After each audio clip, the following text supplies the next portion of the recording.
Salut à toi, sportif, sportive qui regarde la vidéo. J'espère que tu vas bien. Moi, c'est Samuel de BES Coaching. Donc, on accompagne les sportifs blessés à reprendre la pratique de leur sport sans douleur, de régler leurs problématiques pour pouvoir de nouveau performer sans douleur, reprendre plaisir à s'entraîner, reprendre plaisir à performer, à compétitionner pour certains. Donc, on est vraiment là dans cette démarche-là.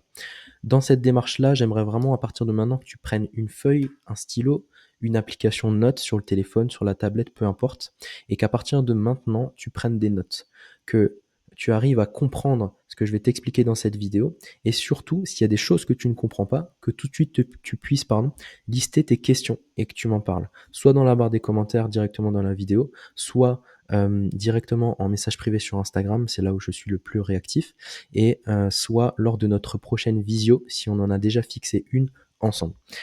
Du coup, une feuille, un stylo. Donc maintenant, tu te lèves, tu bouges tes fesses de ton canapé, ton lit, là où tu regardes la vidéo, et tu vas chercher une feuille, un stylo.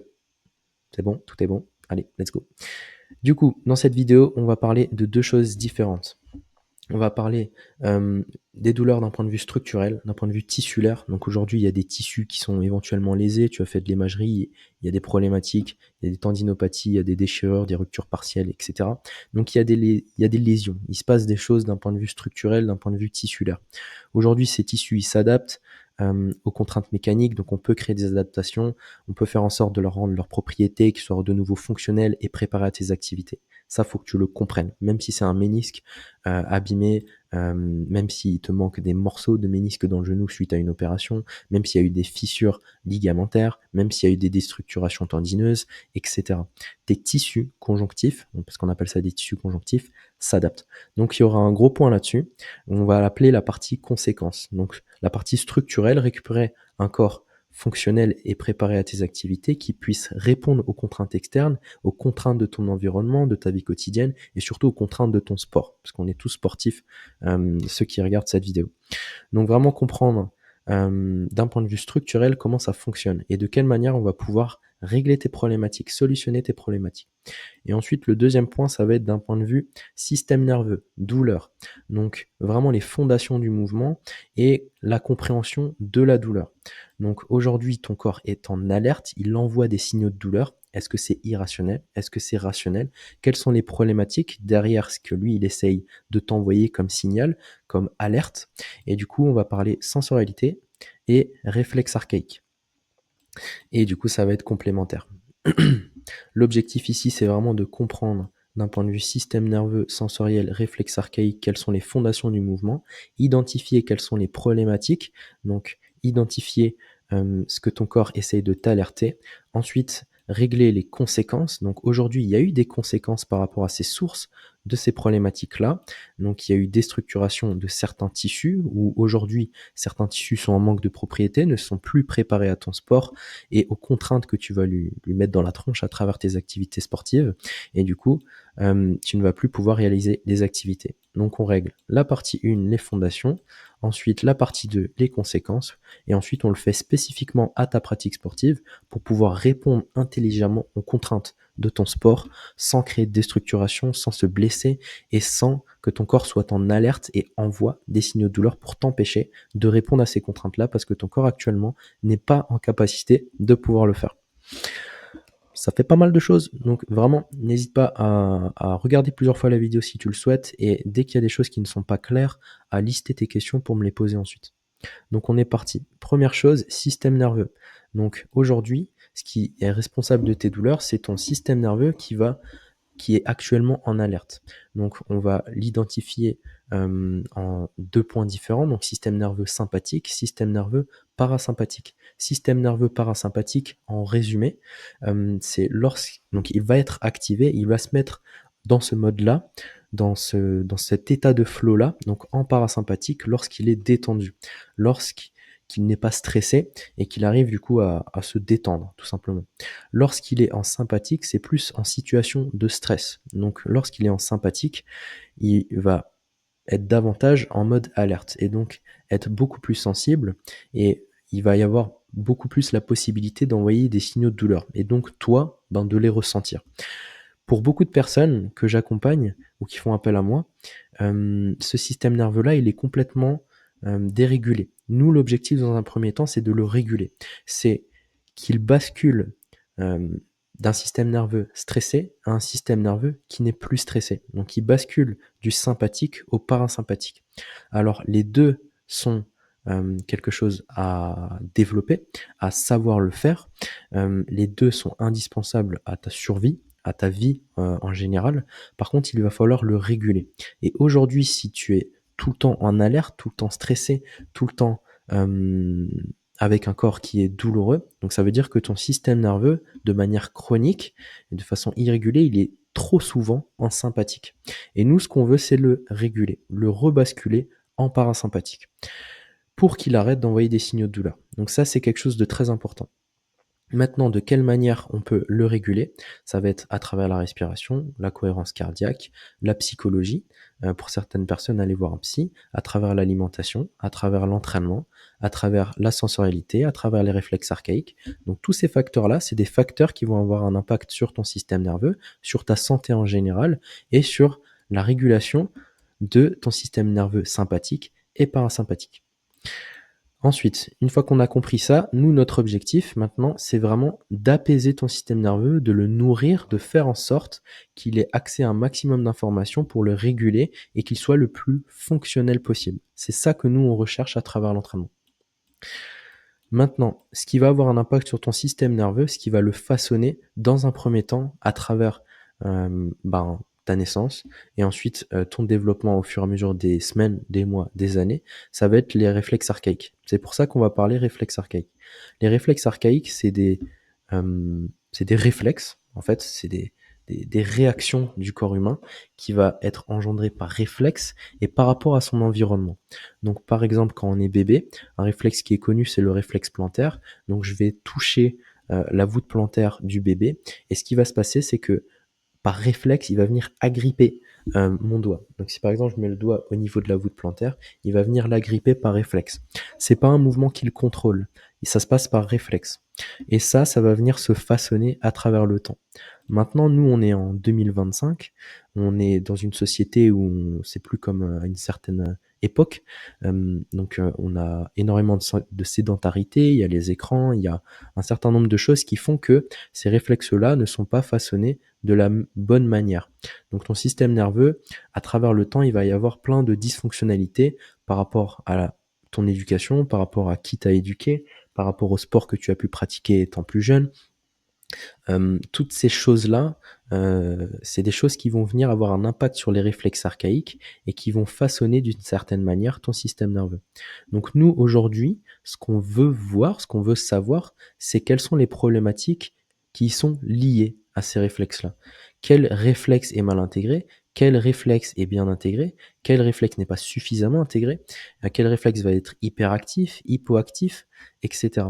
Donc l'objectif, c'est de voir, d'identifier ce qui a pu créer ces conséquences aujourd'hui. Donc par exemple des problématiques cheville d'un point de vue structurel, donc tu as une entorse ligamentaire par exemple, ben effectivement, est-ce que du côté des réflexes qui vont te permettre de correctement t'équilibrer dans l'espace, comme par exemple le Pérez, le Moro, le RTAC, le Galant, et ensuite au niveau du pied, Babinski, plantaire, est-ce que ces réflexes sont bien intégrés ou non?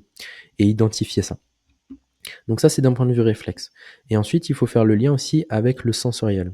Donc le sensoriel, ça va être nos différents sens qui vont nous permettre de prendre de l'information dans notre environnement. Donc comme par exemple le système visuel, je vais prendre l'information à travers le système visuel, mon système vestibulaire, le système auditif, l'olfactif, le proprioceptif. Tous ces sens-là vont me permettre également le mouvement, tout simplement. Ça va être les fondations du mouvement et ça va me permettre également de façonner mon système nerveux. Et les signaux qui vont être envoyés entre le cerveau et la périphérie, c'est-à-dire le mouvement. Donc aujourd'hui, ces réflexes archaïques-là ont également façonné mon sensoriel et mon objectif ici, c'est également d'identifier s'il y a des problématiques d'un point de vue sensoriel qui auront un impact sur le mouvement.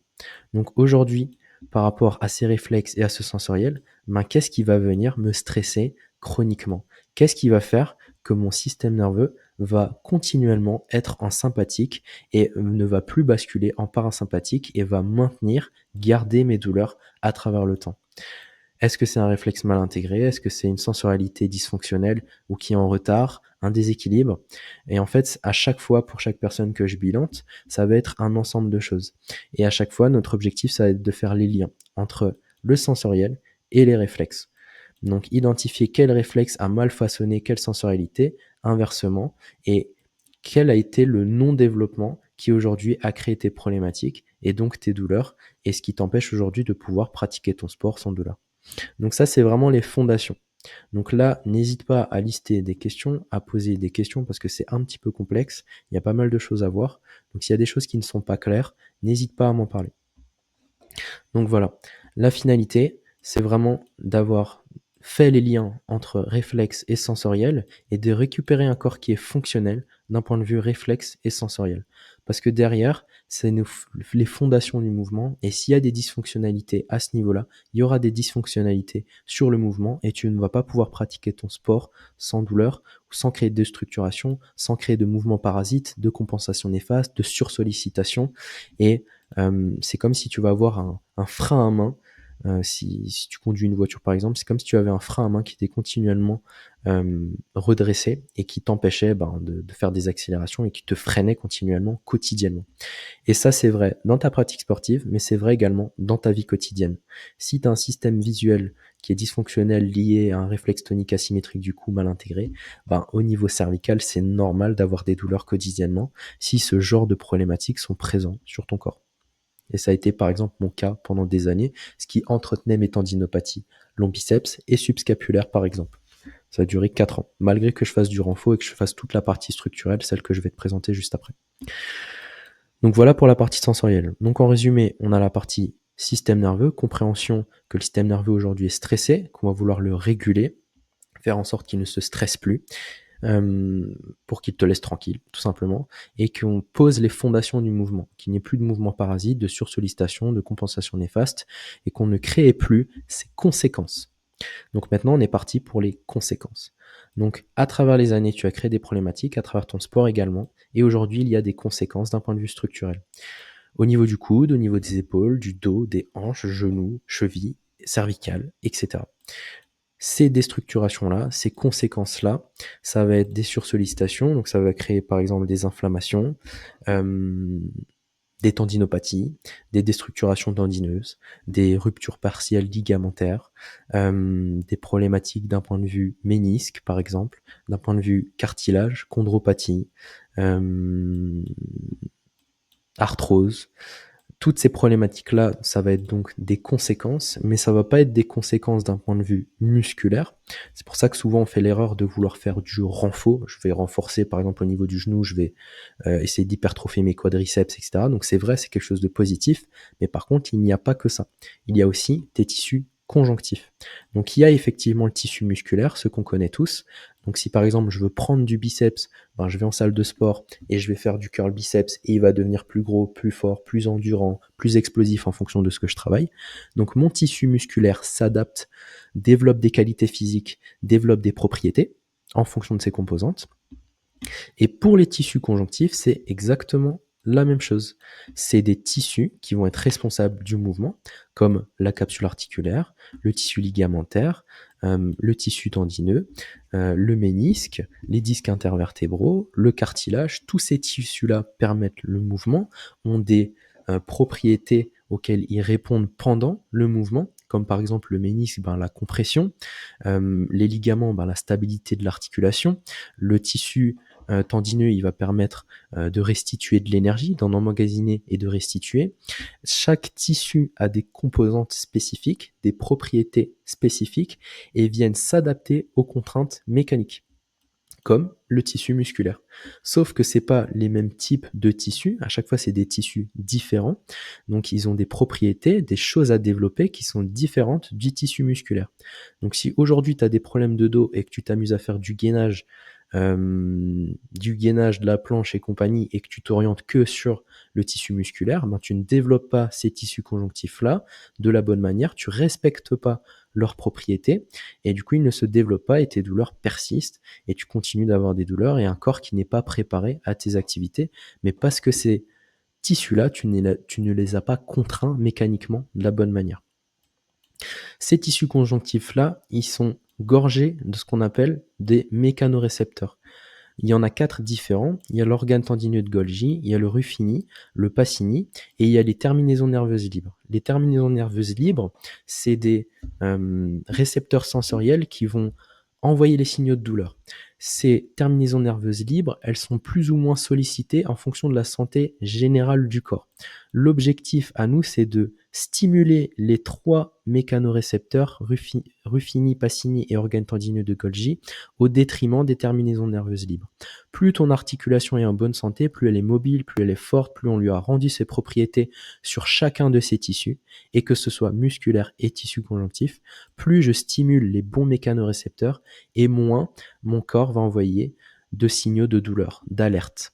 Donc ça va participer également à la partie structurelle au fait de rassurer le système nerveux. Donc il y a un travail sensoriel et réflexe, et il y a un travail structurel.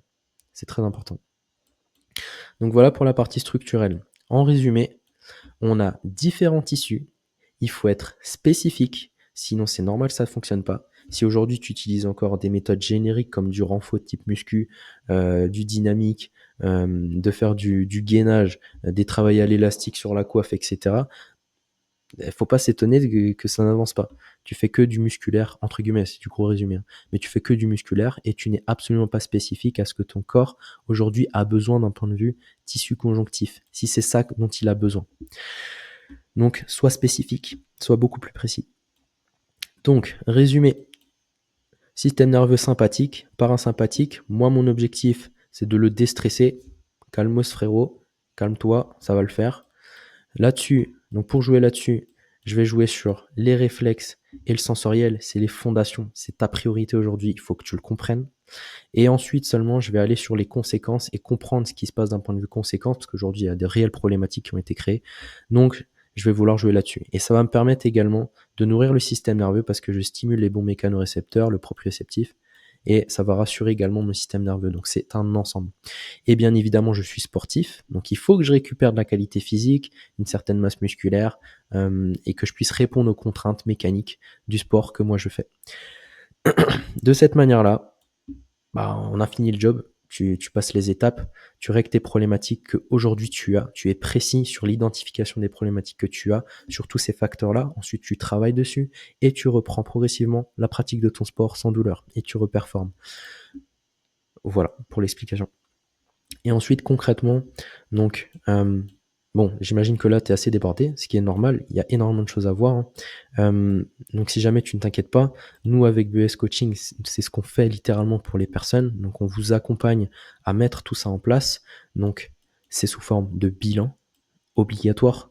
Aujourd'hui, si tu n'as pas fait de bilan, il ne faut pas s'étonner de ne pas se libérer de ces douleurs. Il faut avoir de la clarté sur quelles sont tes problématiques. Il faut que tu sois en capacité de me dire quelles sont tes problématiques d'un point de vue réflexe, d'un point de vue sensoriel, quels sont tes défauts, ce que tu dois travailler aujourd'hui, ce qui stresse ton système nerveux. Tout ça, il faut que tu le saches. Il faut que tu sois en capacité de pouvoir me le dire. Et ça se passe à travers un bilan. Et nous, on le fait avec BES Coaching, donc avec le bilan BES. Donc le bilan BES, c'est un bilan sur les réflexes archaïques, sur la sensorialité et d'un point de vue articulaire. On voit tous ces facteurs-là, on identifie, ensuite on donne les résumés, on a de la clarté sur ce qu'on veut travailler et ensuite on construit la programmation d'entraînement. Donc derrière, à chaque fois qu'on a des problématiques, une fois qu'elle est identifiée, on va travailler dessus. Donc c'est une liste d'exercices à réaliser en fonction de la problématique et ensuite il y a juste à être entre guillemets, à être régulier, à être constant dessus. On passe les étapes, étape par étape, jusqu'à ce que tu reprennes tes activités sans douleur. Voilà pour cette vidéo. Donc, j'espère que la feuille que tu as pris avec ton stylo, tu l'as bien remplie avec le stylo que tu as pris également, qu'il y a plein de questions à poser. J'espère que ça a été suffisamment clair, que tu as pu comprendre certaines choses et qu'aujourd'hui, ça te redonne motivation à pouvoir justement ne pas abandonner, à se dire putain, je peux travailler encore sur énormément de choses différentes et effectivement je le sens et j'ai envie de travailler sur moi-même, j'ai envie de m'investir, j'ai envie de que ça change. J'ai effectivement envie de comprendre, d'avoir de la clarté à travers ce bilan-là, comprendre mes problématiques, ce qui se passe et derrière j'ai envie de travailler dessus parce que j'ai envie de reprendre mes activités sportives. J'espère vraiment que cette vidéo et ces explications te donnent ce mindset-là maintenant. Voilà, moi je me tiens à disposition, je te dis à la prochaine, ciao ciao.